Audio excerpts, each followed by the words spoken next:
We have discovered that Harper learns much better outside in nature with Miss Kate, and she's thrived being just in the outdoors.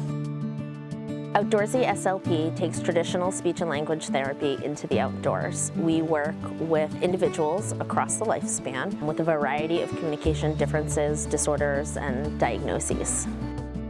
My son struggles with articulation and has really worked with Kate to hone in on some of those sounds that he struggles with, but in a really natural way, that spontaneous speech. And we've really seen that natural progression.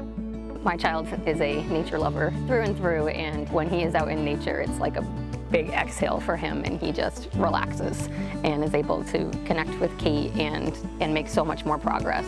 He's a kid that doesn't like four walls surrounded by him and sitting on a couch and learning that way, so it's been really, really incredible for him.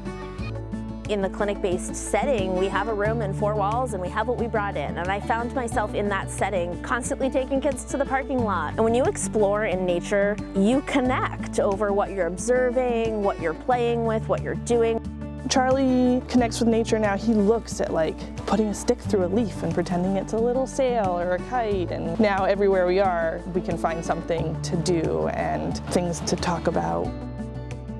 When children are feeling nervous and anxious to come to an appointment, when we have the setting of the outdoors, it just takes that whole level of feeling kind of out of the picture. I think being outside and in nature kind of has a calming effect on most people, and kids need to move their bodies. It's hard for them to sit still, and just being outside and being able to interact with nature and catch frogs while learning a new skill is extremely helpful and keeps them engaged.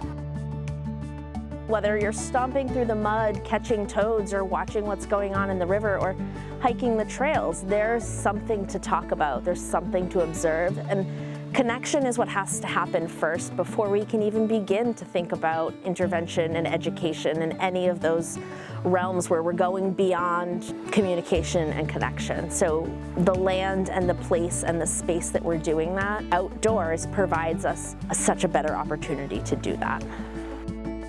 Kate just has this ability to connect with kids and bring their interests into the therapy. So it's not the traditional sitting in a classroom, doing a worksheet, pointing at pictures. It's a really natural way to connect with the kids while incorporating these therapies. This space and these places are the reason that we're able to do what we do. And I had the experience to teach at a nature-based school, and I saw what it was doing for the children, my own children. And I just knew that nature gives so much back to us that it needed to be shared in a therapeutic way. And that's how Outdoorsy SLP was born.